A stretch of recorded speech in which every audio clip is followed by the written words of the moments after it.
Little Miss Philippines.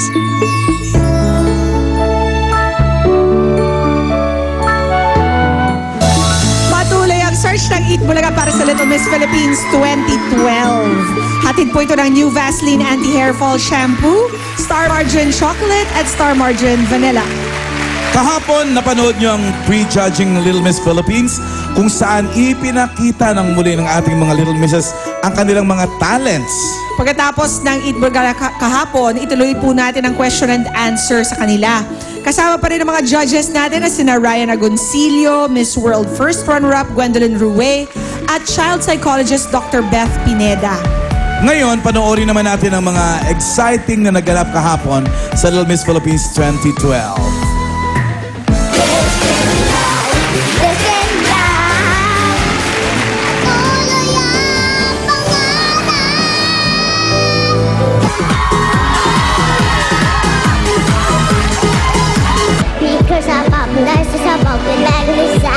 Napakahirap ng pinagdaanan ko sa pagja-judge ng Little Miss Philippines. Pero ang impress na impress ako, yung mga talent nila na maski ako, hindi ko maisip na kakayanin. Pero sila, kayang-kaya nila. Kaya mga kids, good luck.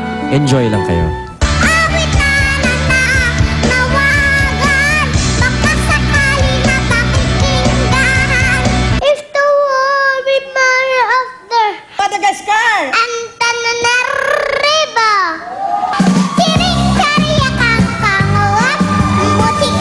Napakahirap talagang mag-score dahil lahat ng mga batang ito ay magagaling.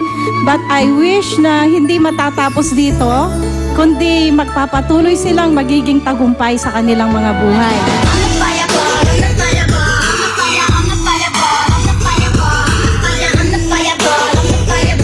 Mapaiyak, hindi mo tinapya. Sorry, wala. Tunay ko mga kaibigan.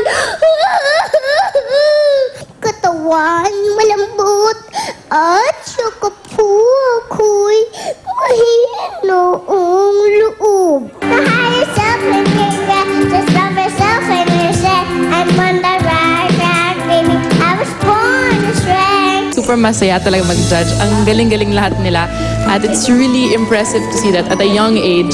Sumasayaw, kumakanta, nag-instrument pa. At well, good luck to all the girls. Kanina muling ipinakita ng ating mga Little Misses ang kanilang mga talents. Ngayon naman po, mapapabilib nila tayo sa galing nila sa pagsagot sa question and answer portion. Eto na po ang ating Little Miss Philippines contestant number 1, Francesca Antonio. Ang question mo, manggagaling kay Tito Ryan. Bakit gusto mong maging Little Miss Philippines? Para po matulungan ko po sila mama at papa. Contestant number 2, Bianca Rain Bentulan.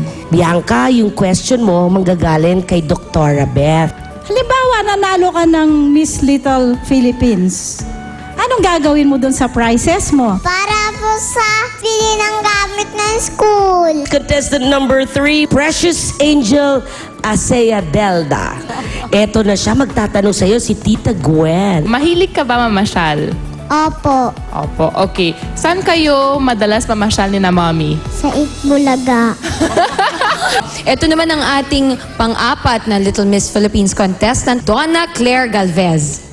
Eto magtatanong sa'yo si Tita Ryan. Sa tingin mo ba, dapat ba ang batang katulad mo ay meron na ring cellphone at computer? Kung oo o hindi, bakit? Hindi naman po kasi po wala pa po silang importanteng tawagan. Pero po, kailangan na din po kaming matuto. Contestant number 5, Sachi Manahan. O ito na si Dr. Beth Pineda. Kilala mo ba si Noynoy Aquino? Opo, Halimbawa, dumating siya rito. Anong sasabihin mo sa kanya? magandang araw po.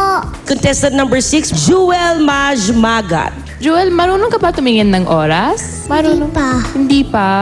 Sa tingin mo, importante ba yan? Opo. Contestant number 7, Regina Alexandria Hebron. O eto na, magpapasaya din sa'yo si Tito Ryan. Paano kung pinapatulog ka na ni Mami, pero gusto po pang manood ng TV? Sasabihin ko po kay Mami, tutulog na po. Contestant number 8, Drew Allison de la Cruz. Hi! Ito na yung magtatanong sa'yo, Drew, si Dr. Beth. Kumakain ka ba ng ampalaya? Opo. Paano mo sasabihan yung mga bata para kumain sila ng ampalaya? Kayo mga bata, kumain kayo ng ampalaya para lumusog kayo, para tumaba kayo. Contestant number 9, Mika Andrea Gitane. Ito na si Ate Gwen, ha? Tatanungin ka. Halimbawa, may bata lumapit sa'yo, sabi niya sa'yo na gusto din niya yung chicken mo. Ano sabihin mo? Mag-share po kami. Contestant number 10, Eliana Joy Quinones. Na halimbawa, nasa school ka, tapos nagtuturo si teacher, biglang sumakit ang tiyan mo. Magpapaalam po ako. It's contestant number 11, Riza May Dizon. Ito, si Dr. Beth may itatanong sa'yo. Paano pag nalimutan ni Mami at Daddy ang birthday mo? Anong gagawin mo? Okay lang po yun. Sa susunod na lang po kami maghahanda. Contestant number 12, Avienda England Cernis Art. Ang haba naman ang pangalan. Let's listen to the question of Tita Gwen. Do you sleep alone or do you sleep beside your mom or dad? Di beside. You sleep beside who? Your mommy or your daddy? Mommy. What happens if one night there's a brownout and there's no more light and then mommy's not there or daddy either? What will you do? You stay at home? Stay at home. Will you be scared? No. Thank you, little missus.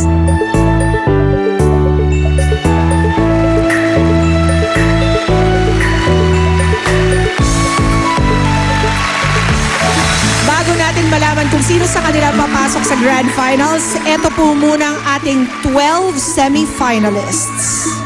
Tawagin natin sila ulit. Francesca Antonio from San Andres Bukid, Manila.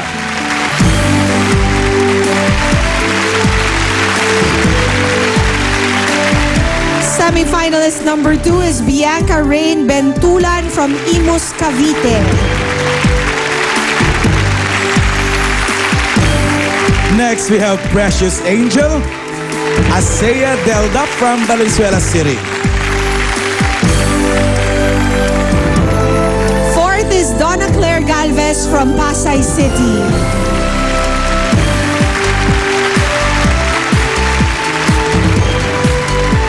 Next stop, from Malolo City, Bulacan, here's Sachi Manan.